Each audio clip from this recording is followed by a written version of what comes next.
Imagine getting on your school bus, expecting a normal ride home, only to realize that something is horribly wrong. The driver takes an unfamiliar road, the other kids start disappearing one by one, and soon, you're the only one left. What happens next is something no one will believe until it happens to them. Hi guys, welcome back to the channel.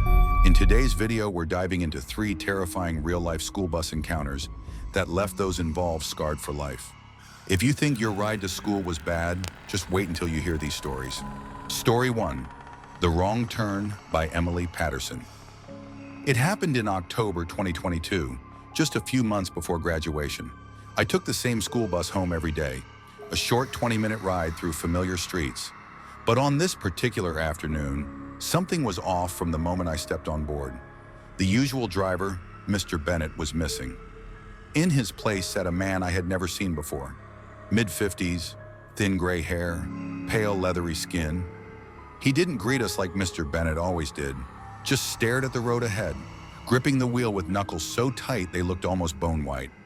There was something about him, his stiff posture, the way he kept his face completely still, that made my stomach churn. I told myself it was nothing. Maybe he was just a substitute. The first few stops went as normal. Kids got off at their neighborhoods, the bus rolling through the same routine. But then we passed Amber's stop, then Jason's, then mine. I frowned and turned to my friend Ryan, who sat across the aisle. We exchanged confused looks before I stood up and called out, I think you missed my stop." The driver didn't respond. He didn't even acknowledge me. My chest tightened. I repeated myself, louder this time. "Hey, you just passed my street." Still no reaction. The only sound was the steady, low hum of the engine. Ryan stood up, annoyed now. "Hey man, you passed our neighborhood. Where are you going?" Then the driver spoke. One word. "Shortcut." His voice was deep, monotone, like he had practiced saying that one word over and over until it didn't sound human anymore. Ryan started walking toward him. "Dude, what's shortcut? Pull over." The driver still didn't react. Instead, he gripped the wheel tighter. Then suddenly, he yanked it to the right. The entire bus lurched violently, sending Ryan crashing into the seats. Kids started screaming, some falling onto the floor. My heart pounded as I grabbed onto the seat in front of me to keep from tumbling over. Outside, the scenery had changed. We were no longer in the suburbs. The houses were gone, replaced by thick, towering trees on both sides of the road. The asphalt beneath us was cracked and uneven, like no one had driven on it in years. I pulled out my phone, fingers trembling, and checked the GPS. No signal. A younger kid near the front started crying. A girl behind me whispered, "Where are we?" No one had an answer. The road kept twisting, narrowing until I saw something up ahead that made my blood run cold. Another school bus. It was sitting on the side of the road, rusted, abandoned. But the most terrifying part? There were kids still sitting in the seats, their heads slumped forward, their clothes faded and stained with something dark. Then one of them moved. A girl with long, tangled black hair slowly lifted her head. She turned toward us, and that's when I saw her eyes, milky white, soulless, dead. I screamed just as our bus skidded to a stop. The door swung open violently. "Get out!" The driver's voice was no longer his own.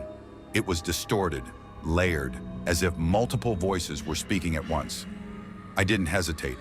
I grabbed Ryan's arm, yanking him toward the door. We bolted into the trees, crashing through branches, sprinting blindly. I didn't stop running until we burst onto another road, where a car finally stopped for us. When we looked back, the bus was gone. The police were called, but what they told us still haunts me. Our school bus number was decommissioned 5 years ago, after a tragic accident where all the kids on board were killed, and no one at the school had any record of the substitute driver ever being hired. Story 2, The Man in the Back Seat by Mark Holloway. I had been driving a school bus for 3 years, and in that time, I had seen all kinds of things. Kids fighting, crying, throwing up. But nothing could have prepared me for what happened on the night of November 15th, 2021. It was a late evening shift, something I didn't usually do. A school event had run overtime, so I had to drive a small group of students home, just 5 kids. It was dark, and rain drummed against the windshield as I made my way through the empty streets. The highway lights flickered strangely, making the road feel eerie and unfamiliar, even though I had driven it countless times. The kids were quiet, which was unusual. No laughing, no yelling, just the occasional whisper between them. I glanced in the rearview mirror and saw them huddled together, shifting uncomfortably. Something felt wrong. I cleared my throat. "Everything okay back there?" One of the boys, Dylan, turned his head slightly but didn't answer. His face was pale, his eyes wide. That's when the girl sitting behind him, Emma, whispered, "Who is that man?" My hands tightened on the wheel. "What man?" Her voice trembled. "The man sitting in the back row." I felt my stomach drop. The back row had been empty when we left the school. Slowly, I adjusted the rearview mirror to get a better look. For a moment, I thought I was losing my mind. There was someone sitting there. A man hunched forward, dressed in a soaked, tattered black coat. His hands rested on his knees, his fingers unnaturally long and bony. His face was hidden by shadows, but I could see his eyes, black, sunken, staring directly at me. A cold sweat broke out on my skin. I knew every single kid on that bus. There was no way anyone had gotten on without me noticing. I turned my head for a split second, just to make sure I wasn't imagining things. But when I looked back, he was gone. The kids gasped. Emma grabbed Dylan's arm. "He moved!" I barely had time to react before the overhead lights flickered violently. The radio let out a sudden, high-pitched screech, followed by whispers. Not one voice, many. I pressed the brakes, skidding slightly on the wet road. My heart was hammering. I turned around fully this time. The backseat was still empty, but deep inside me, I knew he was still there. The bus suddenly lurched forward, even though my foot was on the brake. The gas pedal pressed itself down, the engine revving. The bus accelerated on its own, speeding down the dark road. The kids were screaming now, gripping the seats. I yanked the steering wheel, trying to gain control, but the bus was no longer mine to drive. I saw the curve ahead, a sharp turn leading to a steep ditch. If we didn't stop, we were going straight over the edge. Then a hand clamped down on my shoulder. Cold, rigid fingers, not human. A voice whispered in my ear, "Let go." I don't know where I found the strength, but I ripped my shoulder free and reached for the emergency brake. The bus screeched, swerving violently before finally skidding to a stop, just inches from the edge. The kids burst out the door before I even had time to register what happened. I turned around one last time, heart pounding, and there he was, standing in the aisle watching us. The moment I stepped outside, the bus door slammed shut. The lights inside flickered one last time, and the shadowy figure disappeared. By the time the authorities arrived, the bus was completely empty. No evidence of anyone except me and the kids. But I still have his handprint on my shoulder, a bruise that never faded. And every night since then, I hear the whispers, telling me to let go.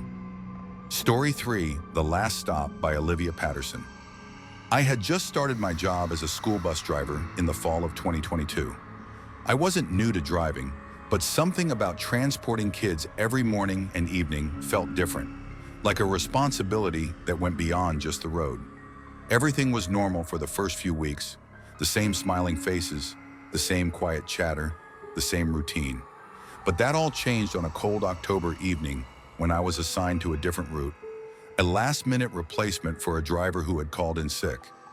The route was longer, stretching out into the more rural areas outside of town. The last stop was at the end of a lonely, tree-lined road where only one student was scheduled to get off. His name was Ethan, a quiet sixth grader who usually kept to himself. As we got closer to his stop, I noticed something odd. The house was completely dark.